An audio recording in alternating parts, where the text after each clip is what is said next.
what are your insights about self-doubt as a founder? This is a very, very interesting question. So let's revisit the idea of self-doubt. So there is one paradigm that we should be confident. We should know what we're doing and we should, be behind it. Like, don't look back.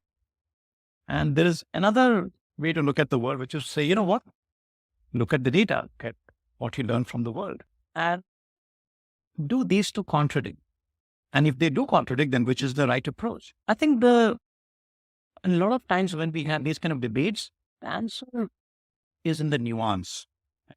And the nuance is that when we say confidence is not that I believe in A or I believe in X, and regardless of what the world does, I will keep believing in X. So I remember there was a joke which somebody cracked on George W. Bush. So there's this White House Correspondents' Dinner. I don't know if you've seen those. They're pretty funny. So every year they'll have this thing in Washington.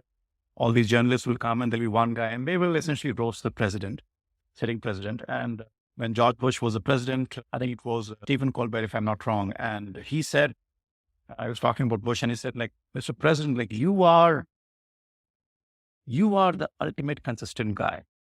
The opinion you hold on Monday is exactly what you will hold on Wednesday, no matter what happened on Tuesday. I think that was, you should have seen his face, like he was horrified. I think it was a little bit below the belt, but anyway. But the thing is, we're talking about confidence. I would go back to that joke, so confidence is not about like believing in what you believe regardless. That's foolhardiness. Confidence is, okay, I've thought through that stuff. Now, once I've thought through it, I'm going to act on it. And when I act on it, I will not act on it as if, what will happen until I get the data, until something tells me I'm wrong. I'm not going to just revisit something because I have fear, right? I'm feeling fearful. I'll feel fearful. I'll feel anxious, but I've thought through it. And once that is done, I move forward.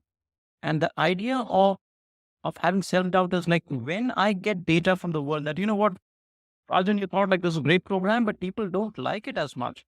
And then you have to go back and say, oh, you know what? Too bad. I thought this would be great, but maybe only a small number of people want, or people don't want, or people want in a certain variation. And then you have to respect that and go back and say, we got it wrong, or we got it only partly right. So it's not an either or, it's not a choice. It's not a binary choice between self-confidence or self-doubt. It's about the right kind of confidence and the right kind of doubt.